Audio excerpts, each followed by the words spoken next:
is creating. You never have people around you trying to kill your spirit. Like the spirit killers, you got to cut them off, you know. And it might be lonely sometimes. You might have like less friends or whatever, but you'll be peaceful and you can create your art without distractions. So this is called You Want Poems, because people always want poems from me. And maybe if you're an artist or a painter, maybe they always want you to paint. Or if you're a beautiful actress, maybe they always want you on stage. But I have to feed my son. And so I have to be like, well, yeah, I love to perform, but, you know, I have to feed my son. I need food, I need rent, we need clothes.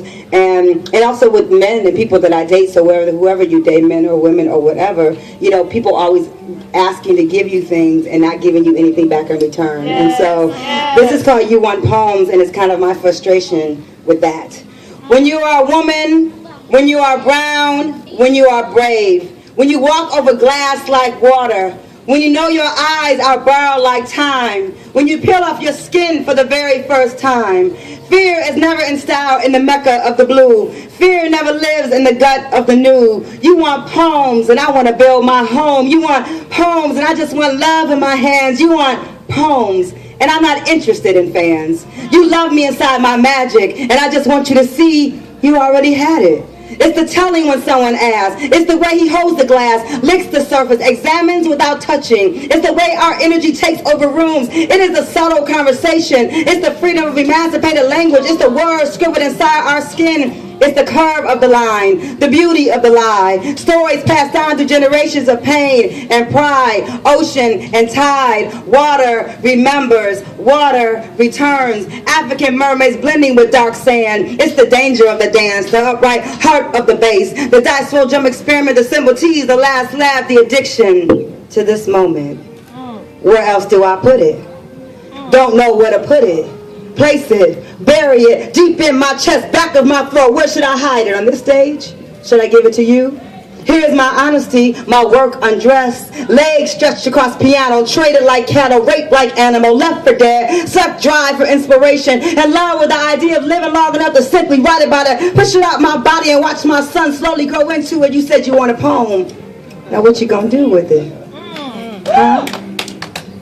Whitney, Etta, Abby, Billy, Nina, Phyllis, how much time you got? I'm a body of clocks. I'm a master of mics. I'm a metaphor for survival. I'm the gold they use to build their churches, a beautiful idea to flirt with. Well, who should I marry? The moonlight? The white dove? The sunrise? The wolf? An eastern wind? This music, a prayer. How many babies we gonna make inside a song?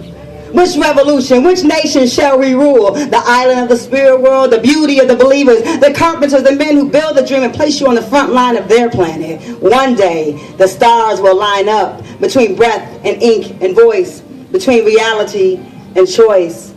It's the danger of the dance, the upright bass of the heart, the dice roll drum experiment, the symbol tease, the last laugh, the addiction to this moment. Thank you.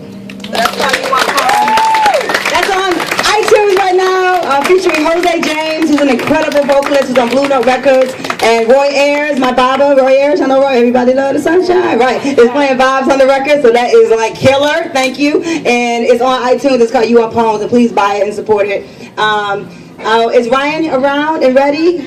Where is she? Hi! Oh my God! I've been waiting for you. I didn't know you were standing right there. Okay, that was all just stall poems, just so we could do this. Okay. So, I'm kidding, but no, kinda. So this piece, I think it kind of speaks for itself, but I will intro it to say it's called Princess, and I wrote it years ago when I was living in a place called Harlem, and there's a story being told on New York One about a woman in the Bronx who jumped off her project roof and took her kids with her. And so it's a really horrible story. Do you remember that story? Jesus Lord. And so I'm watching it, and I didn't like the way they were telling her story. And that's typical. I have a journalism background. I was a journalist here, a young journalist in Detroit before I moved to New York City. And you know, the way they tell black women's stories in particular with, you know, no humanity inside of it. And so I rewrote the story because that's what writers do. And so I rewrote the story, and I don't know if it's true, but it's in the voice of one of the little girls who was killed when her mother committed suicide. So it's called Princess, and I'm going to do this with Ryan. Cement and blood and Dairy Queen ice cream licks melt like butter and fold into my batter. I am whipped into resistance with switches and cords. I can't recognize love, can't spell Lord. They name me princess. I live in the projects. My castle has 25 floors, 400 families. One day, I will be the queen. On Monday, I'll get to wear my favorite jeans. On Tuesday, I'll start a revolution. No one will notice, but it will be happening. Bombs, firecrackers, exploding glass, water balloons, rubber bands, and bottle rockets dropping from our roof. Thousands of little girls like me in riot gear jump from my chin, climb down my arms, reach for breathable air, then let go. Suddenly, without any warning, in the middle of an average weekday, I will fly to my early death, hanging from brown fingertips, still sweaty from my birth. Mama, no, we would scream, watching as the others escaped, ran for freedom, went to college, gave birth to families.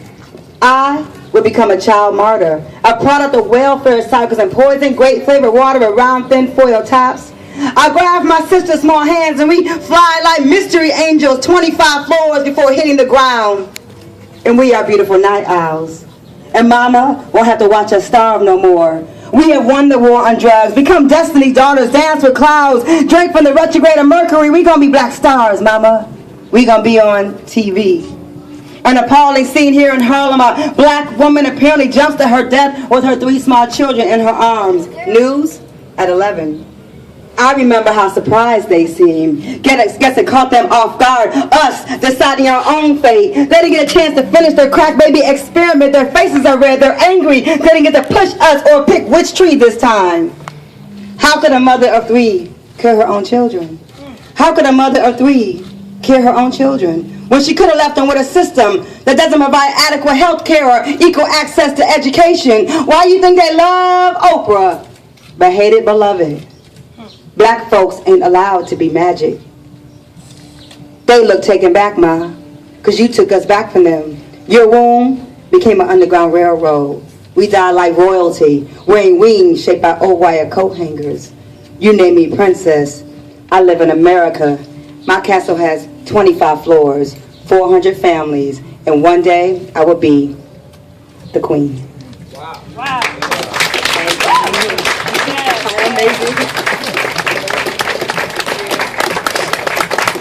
Yeah, please.